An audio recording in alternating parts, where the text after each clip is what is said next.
मेरी वरिष्ठ सहयोगी रुबिका लियाकत इस वक्त मेरे साथ जुड़ गई है। रुबिका, कहीं ना कहीं 2024 के लिए कांग्रेस ये विपक्षी गठबंधन आश्वस्त नजर आ रहा था और राहुल गांधी की संसद की सदस्यता वापस आना यानी 2024 कांग्रेस के लिए क्लियर रहेगा क्योंकि राहुल गांधी चुनाव लड़ पाएंगे।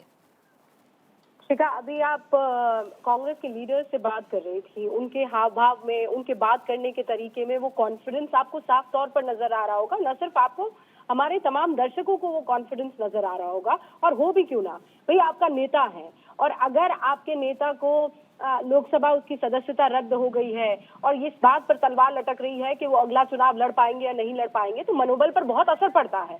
लेकिन जब सर्वोच्च अदालत की तरफ से उस पर रोक लगा दी जाए और ये कह दिया जाए कि कम सजा हो सकती थी, मतलब मैं हूबहू जो सुप्रीम कोर्ट में कहा गया है पढ़ के अगर आपको सुनाऊं, या जैसे उन्होंने कहा है कि हाँ, राहुल गांधी का बयान जो है वो it wasn't in a good taste, वो बयान आपत्तिजनक था।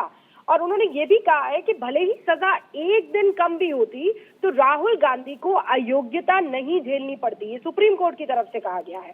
अधिकतम सजा देने के लिए अब कोर्ट की तरफ से जो निचली अदालत है उसमें कोई तर्क नहीं दिया गया है और इसीलिए ये एक मजबूत आधार बना कि सुप्रीम कोर्ट ने राहुल गांधी की जो अयोग्यता थी उस फैसले पर रोक लगा दी है।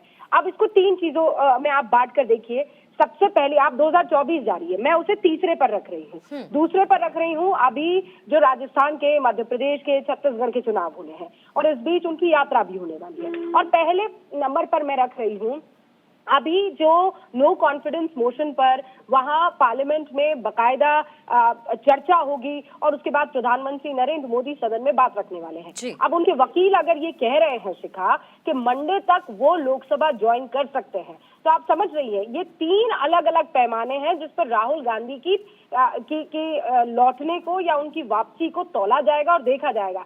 मेरी वरिष्ठ सहयोगी रुबिका लियाकत लगातार हमारे साथ जुड़ी हुई हैं। रुबिका, बहुत अहम पॉइंट पर चर्चा कर रही थी, नो कॉन्फिडेंस मोशन, अविश्वास प्रस्ताव जिसपे सरकार को जवाब देना है, विधानसभा, आगामी चुनाव और इसके साथ ही 2024। वकील की तरफ से भी यही कहा गया है रुबिका कि संसद अब बहुत बढ़िया चलने वाला है, यानी पूरी तरीके से कांग्रेस आश्वस्त।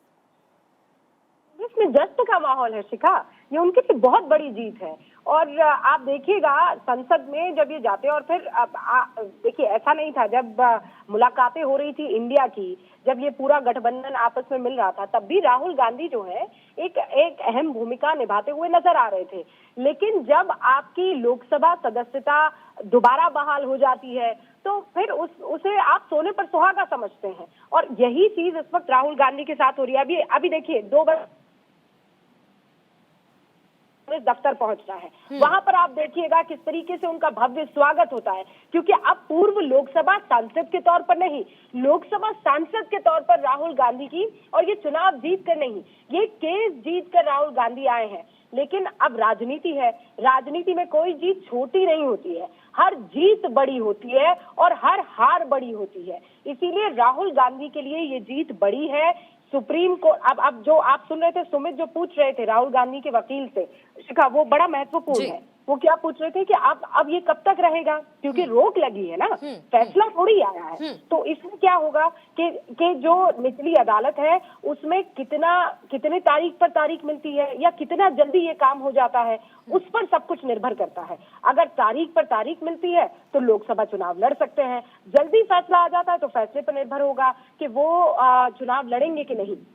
लेकिन वो सब बात की बात है शिखा, आज की बात यह है कि राहुल गांधी दोबारा जब ये फैसला दिया तो उस समय ये भी कहा कि not only Gandhi rights to continue in public life affected but also that of electoral who have elected him says Supreme Court. Detail बाद में, अब आपको शॉर्ट दे दिए।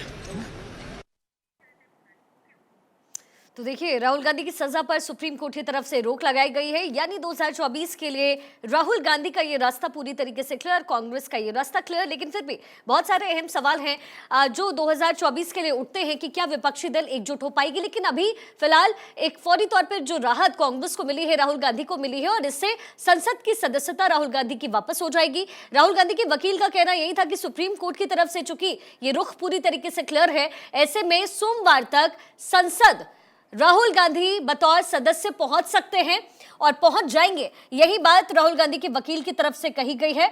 मेरी वरिष्ठ सहयोगी रुबिका भी हमारे साथ जुड़ी हुई थी और वो लगातार इसी बात पर चर्चा कर रही थी कि क्या वो 3 अहम पॉइंट्स हैं। तो सबसे बड़ी बात इस समय जो सुर्खियां बटोर रही है वो है नो कॉन्फिडेंस मोशन, अविश्वास प्रस्ताव अभी की सरकार के लिए जो लगातार विपक्ष की तरफ से उठाया जा रहा है। अब अविश्वास प्रस्ताव में राहुल गांधी भी वहां संसद के अंदर मौजूद रहेंगे। सरकार की तरफ से जब जवाब दिया जाएगा तो राहुल गांधी की मौजूदगी रहेगी। इसे कांग्रेस बहुत बड़ा मान रहा है, बहुत मजबूती से इसको आगे कर रहा है। दूसरी चीज ये कि आने वाले समय में जो विधानसभा चुनाव है उसको लेकर के कांग्रेस पूरी तरीके से तैयार रहेगी और फिर 2024 का आम चुनाव तो है ही। इसी बीच प्रियंका गांधी का भी रिएक्शन आया है और उनकी तरफ से कहा गया है सत्यमेव जयते। क्या कुछ ट्वीट में प्रियंका गांधी ने लिखा है, आपको सुनवा देते हैं। 3 things can not be long hidden, the sun, the moon and the truth. यानी 3 चीजें ज्यादा लंबे समय तक छिपी नहीं रह सकती, सूर्य, चांद और सच्चाई। सत्यमेव जयते उनकी तरफ से लिखा गया है। गौतम बुद्ध के इस कोट को उन्होंने कोट किया है और प्रियंका गांधी वाड्रा की तरफ से ये रिएक्शन इस फैसले पर माननीय उच्चतम न्यायालय को न्यायपूर्ण फैसला देने के लिए धन्यवाद। सत्यमेव जयते।